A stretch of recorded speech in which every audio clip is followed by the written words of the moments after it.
Whenever you are discussing the funeral expenses with the funeral provider, try to have a meeting with them in person, and when you meet, discuss all the expenses that will be coming up.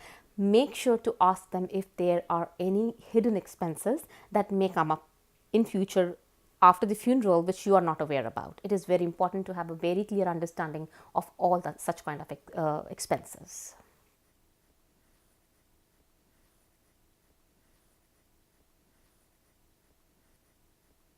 There are a couple of things that will be required when you will meet a funeral director, and a couple of them are the name of the deceased person, the occupation, their address, the name of their kids, their parents' name, the name of the executor, the SIN number of the deceased person. So these are the couple of things that will be required when you will be meeting your funeral director.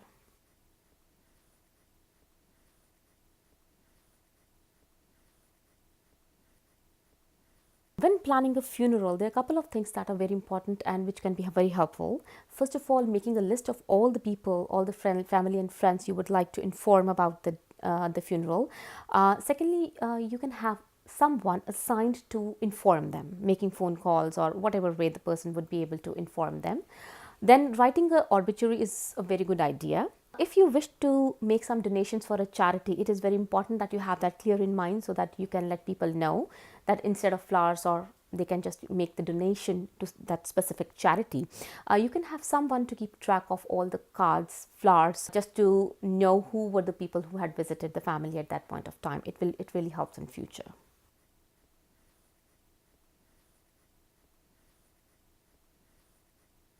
When someone dies in home, the first step is informing the nurse practitioner or the doctor who will come to pronounce the death. After that, the funeral home is informed and they come to collect the body. It is very important that if the deceased person has not a very good financial standing and they need some kind of financial assistance, Ontario Works can be contacted for funeral assistance. Make sure about one thing, that do not sign any kind of agreement with any of the funeral homes till you talk to Ontario Works, because once you have signed the agreement with any of the funeral homes, Ontario Works will not be assisting you in any possible ways. So therefore it is very important to do the pre-planning of the funeral, because that way we come to know if we will be able to meet the monetary requirements of the funeral. If not, then we know what other options we have to look for.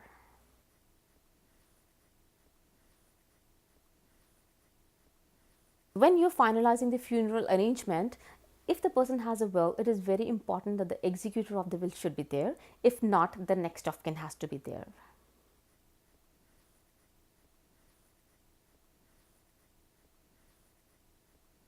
It is very important that we have a very clear understanding about what and how we want things. Like, do we want to be buried or cremated? We want a urn or we want a casket?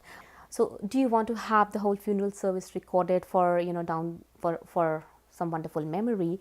If cremated, you want the remains to be buried or you want them to be scattered?